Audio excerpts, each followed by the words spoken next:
नमस्कार। शिक्षक दिवस की ढेर सारी शुभकामनाएं। Happy teachers day.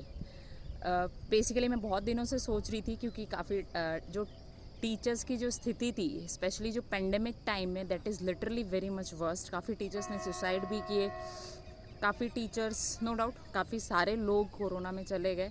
लेकिन जो सुसाइड करने वाला सीन था सैलरी ना मिलने की वजह से, और ऐसे बहुत सारे लोगों के साथ फैक्टर्स थे। ऐसे भी काफ़ी सालों से जो टीचर्स की डिग्निटी है वो, बाकी देश का मैं नहीं कह सकती हूँ, कुछ देश तो ऐसा होता है कि वीआईपी से भी ज़्यादा स्पेशल ट्रीटमेंट टीचर्स को देते हैं। आपको पता होगा, चाहे वो नॉर्वे है या बाकी बाहर की जो यूरोपियन कंट्रीज़ हैं, वो कोई भी स्पेशल फंक्शंस होते हैं उसमें सबसे आगे की जो सीट्स होती है वो टीचर्स के लिए होती है। और उससे समाज में, सोसाइटी में भी एक बहुत अच्छा मैसेज आता है कि टीचर जो होता है वो बहुत रिस्पेक्टफुल होता है, क्योंकि वो ही भविष्य का निर्माण करता है। लेकिन मैं जो इधर यहाँ पे देख रही हूँ, काफ़ी कुछ तो सोशल मीडिया के जो मीम्स हैं काफ़ी सारी आती भी रहती हैं। यूजुअली मैं तो देखना पसंद नहीं करती हूँ, बट जैसे व्हाट्सएप पे किसी फ्रेंड ने शेयर कर दिया इस तरह से, तो या किसी और ने आपको दिखा दी कि देखो।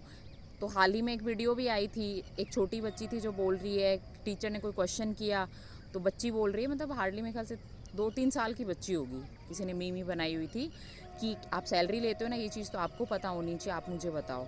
और उसी तरह एक बहुत बड़ी वीडियोस भी आई थी कि पीटीएम चल रही है, और पीटीएम में जो पेरेंट है वो टीचर को कह रहा है कि आप सैलरी ले रही हैं तो आपको पता होना चाहिए मेरा बच्चा क्या करता है, ये वो एटसेट्रा एटसेट्रा। इट्स लाइक कि आपने टीचर को वो पर्टिकुलर अमाउंट दे के ख़रीद लिया है।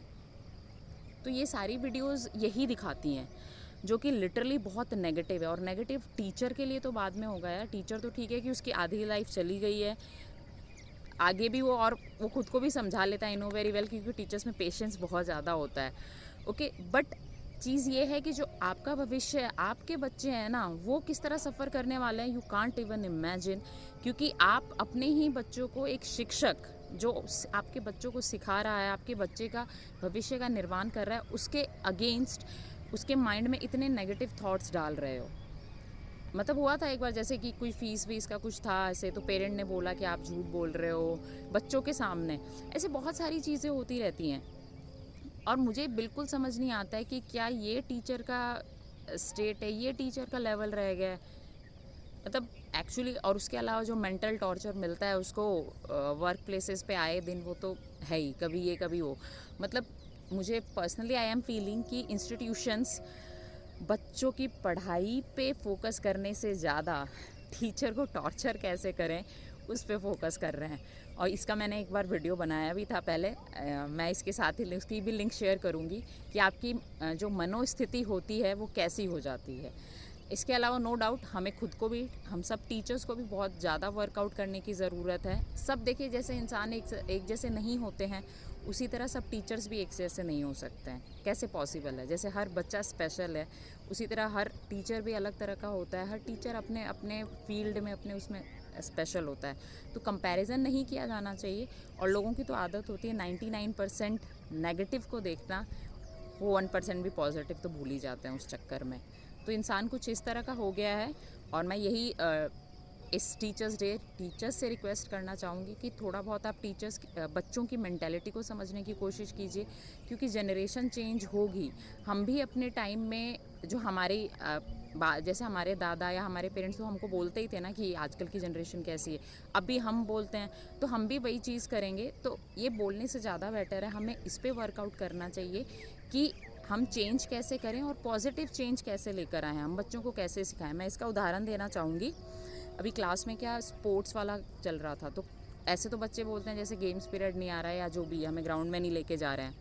बट क्या हुआ कि जब टूर्नामेंट आया फुटबॉल क्रिकेट, तो सारे बच्चे क्लास में बैठे हुए हैं, और ज़्यादा बड़े बच्चे भी नहीं थे। 8th 9th स्टैंडर्ड के बच्चे, मान लीजिए आप 11 12 या 13 साल के बच्चे। तो जब मेरा क्वेश्चन था कि आप लोगों ने क्यों पार्टिसिपेट नहीं किया, तो उनका रिप्लाई बड़ा ही ताज्जुब मतलब शॉकिंग था मेरे लिए, क्योंकि हम उस एज में कभी ऐसा लिमिट में सोच भी नहीं सकते। उन्होंने पता अपने माइंड में एक लिमिट सेट कर दी। उनका रिप्लाई था कि मैम हमारी हाइट छोटी है, कुछ एक आध बच्चों की बता रही हूँ मैं। हालांकि थैंक्स टू दैट स्टूडेंट कि मैं आपसे शेयर कर पा रही हूँ कि मेरी हाइट छोटी है, इसलिए हम पार्टिसिपेट नहीं कर सकते हैं बास्केटबॉल में या फुटबॉल में, लाइक दैट एट्सेट्रा एट्सेट्रा। क्योंकि ये तुमको किसने कह दिया, और ये लिमिट तुम्हारे माइंड में कहाँ से सेट होकर आई है। और बचपन में अगर तुमने अपने माइंड को इतना लिमिट कर दिया है, बाउंड कर दिया है, तो फिर यार बड़े होकर क्या करोगे? जब हमारी एज में आओगे तब तो मतलब ऐसा होगा कि फिर तुम कमरे से भी नहीं निकलोगे कि यहाँ पे ये है, वहाँ पे वो है, फाउंडेशन है। तो see, your mind is everything, your will power is everything. आपने अपने माइंड को इस तरह से, गॉड नोज आपको सोसाइटी ऐसा मैसेज दे रही है, कहाँ से ये मैसेज मिल रहा है। कुछ तो जो स्पेशल थैंक्स टू सीरीज़, जो पेरेंट्स भी बच्चों पे ध्यान नहीं दे रहे हैं, उनको बहुत सारा मैसेज देने की ज़रूरत है।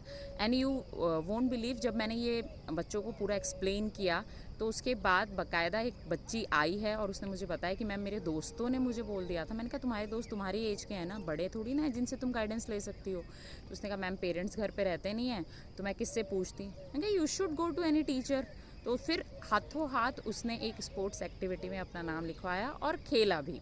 And that is very nice, बहुत अच्छी बात है कि एटलीस्ट उसने ये सुनने के बाद अपने माइंड की लिमिट को तोड़ा और वो आगे बढ़ी। That literally matters a lot for student. और मुझे बहुत अच्छा लगा, इसलिए नहीं कि मेरी वजह से, बिल्कुल भी नहीं, मैं अपना कर्म कर रही हूँ। क्योंकि अगर आप जिस दिन आप ये सोचने लगे कि आपकी वजह से ये हो रहा है, उस दिन नो डाउट आप पतन की तरफ बढ़ेंगे, आप तमस की ओर जाएंगे, आप अंधकार की तरफ जाएंगे। मतलब ईगो आते ही ऑब्वियस सी बात है। तो इस टीचर्स डे बस मैं यही कहूँगी, मैं जो हमेशा कहती हूँ कि अपने अंदर चेंज मुझे और इम्प्रूवमेंट करना है। मैं किस तरह और स्टूडेंट्स के अंदर चेंज लेके आ सकती हूँ, पॉजिटिव चेंज, ताकि वो आगे से सीरीज़ वगैरह इस तरह की ना देखें। पेरेंट्स को भी ध्यान रखना चाहिए। देखिए, किसी ने, आप इस तरह की जो वीडियोस वगैरह अगर बच्चे देख रहे हैं, और जो भी ये वीडियोस बनाते हैं, मैं नहीं जानती मैं किस तरह इन तक पहुंच सकती हूँ और ये क्यों करते हैं ऐसा, इनको समझ नहीं आता कि उनका खुद का बच्चा भी एक टीचर के पास ही पढ़ने जा रहा है। तो जब बच्चा टीचर की रिस्पेक्ट नहीं करेगा, तो बच्चा उससे शिक्षा कैसे ग्रहण करेगा? मुझे इस क्वेश्चन का आंसर दे दीजिए आप। तो टीचर की dignity should be maintain, then only basically student can learn something, otherwise I am sorry. तो हमें सोसाइटी में चेंज हम बच्चों से ला सकते हैं। गवर्नमेंट बहुत सारी चीज़ें करती हैं, पर मुझे लगता है गवर्नमेंट को इस तरफ बहुत ज़्यादा ध्यान देने की ज़रूरत है कि इंस्टीट्यूशंस में किस तरह का चल रहा है, स्पोर्ट्स एक्टिविटी एक्चुअली हो भी रही है कि नहीं, बच्चों में कितना चेंज आ रहा है। बच्चों में सीरीज़ की वजह से जो नेगेटिव चेंज आया है, मतलब लिटरली अनबिलीवेबल। तो as a teacher we should make them learn about this thing. उनको नहीं पता है यार, और पेरेंट्स भी गॉड नोज़ नहीं समझाते हैं। अगर पेरेंट्स ही उनको ये चीज़ बताते तो शायद बच्चा सीरीज़ कभी देखता भी नहीं। इन thanks to my parents, thanks to God कि मैंने आज तक एक भी सीरीज़ नहीं देखी है। एक बच्चे का तो लिटरली क्वेश्चन था क्यों, हालांकि उसका क्वेश्चन मुझे बहुत अटपटा लगा। मैंने कहा सीरीज़ तुम क्यों देखते हो? मैं ना देखूं उसका तो बहुत अच्छा लॉजिक है, उसमें ऐसा भी कुछ भी नहीं होता जो आपको देखना चाहिए। ठीक है, होती होंगी कुछ अच्छी, मैं ये नहीं कह रही हूँ कि सब कुछ ख़राब होता है, बट जिस तरह की बच्चों को नहीं पता ना कि what to select, how to select, तो we should make them learn, not only as a teacher, as a human being also. So आज के लिए इतना ही, बाकी बातें हम बाद में करेंगे। वीडियो शायद ज़्यादा बहुत लंबी हो गई है। फिर से शिक्षक दिवस की ढेर सारी शुभकामनाओं के साथ take care of yourself, हमेशा हंसते रहिए। धन्यवाद।